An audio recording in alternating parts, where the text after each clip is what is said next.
శ్రీ గురుభ్యో నమః. శ్రీ శంకర భగవత్పాద విరచిత శివానందలహరి 6వ శ్లోకము. తర్కశాస్త్రము మొదలైన శాస్త్రపదాలు ఒక సాధన మాత్రంగానే గుర్తించాలి. అంతేగాని శాస్త్రమే సర్వము అన్న విధంగా తర్కశాస్త్ర పదాలు వల్లిస్తూ కంఠక్షోభం తెచ్చుకుని ప్రయోజనం లేదని, ఆ తర్కశాస్త్ర పదాలు మృత్యువును నివారించలేవని చెప్పి పరమశివుని పాదపద్మములను సేవించి మోక్షసుఖమును పొందమని శంకరులు ఈ శ్లోకంలో హితబోధ చేశారు.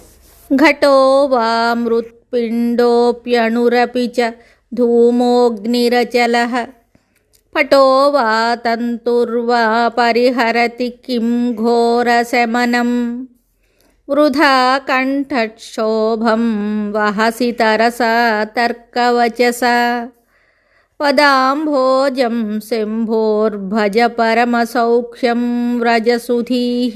ఈ శ్లోకమునకు భావము: ఓ తర్కశాస్త్ర పండితుడా, ఘటము మట్టి ముద్ద, అణువు పొగ, అగ్ని, పర్వతము, వస్త్రము వంటి తర్కశాస్త్ర పదములలో ఏవి కూడా భయంకరమైన మృత్యువును తొలగించలేవు.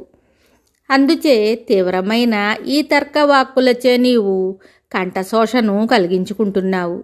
దయాసముద్రుడైన శివుని పాదపద్మాన్ని భజించు. పరమోత్కృష్టమైన మోక్ష సామ్రాజ్యాన్ని అనుభవించు.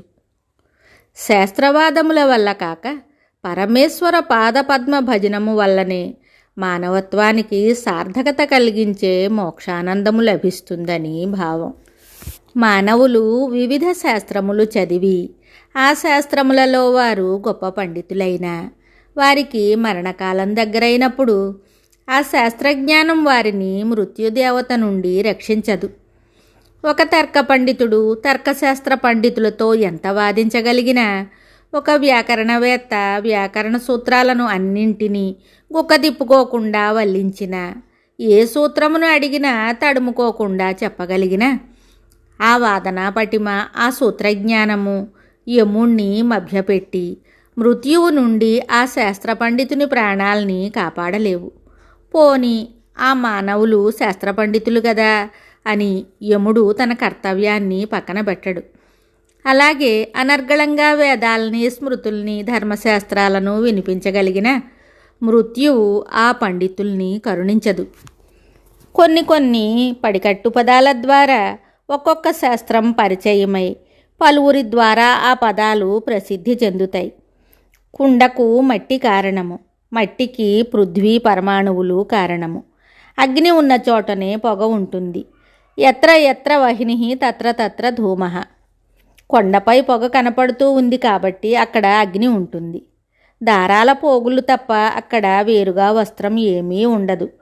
మొదలైన తర్కశాస్త్ర పదాలు వల్లివేసినంత మాత్రం చేత కంఠానికి శ్రమే మిగులుతుంది. అంతేకాని ఆ తర్కశాస్త్ర జ్ఞానం యముడి కాల నిర్ణయాన్ని మార్చలేదు.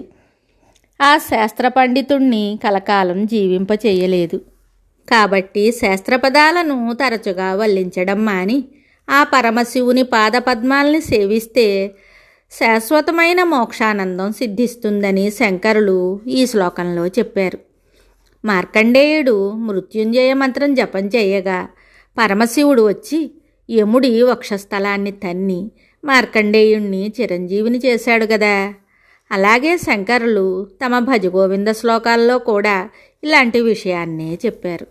డుక్రుయింకరణే అంటూ సంస్కృత ధాతువులను అర్ధసహితంగా వల్లించిన ప్రయోజనం లేదని గోవిందుని సేవించుమని వారు ఇలా చెప్పారు.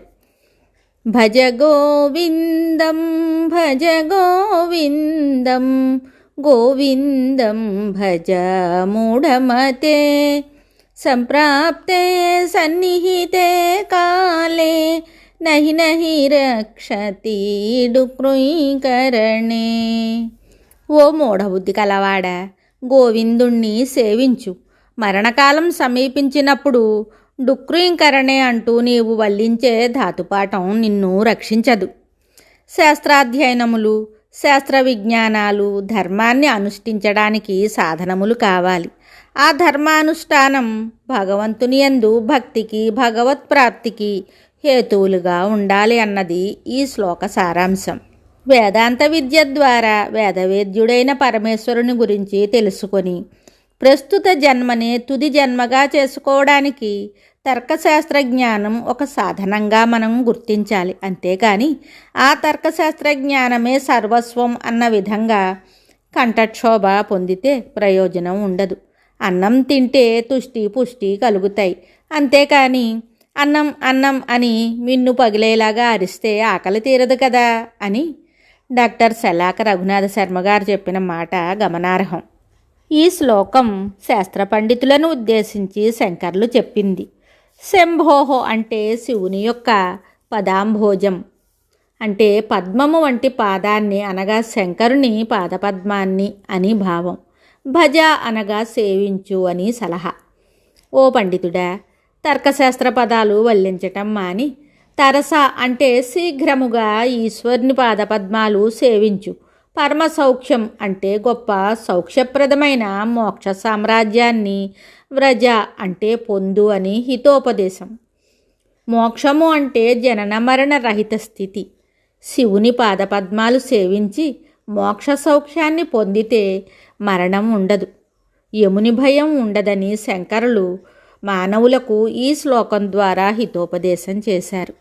మరి ఒక శ్లోకంతో మళ్ళీ కలుద్దాం. శుభం.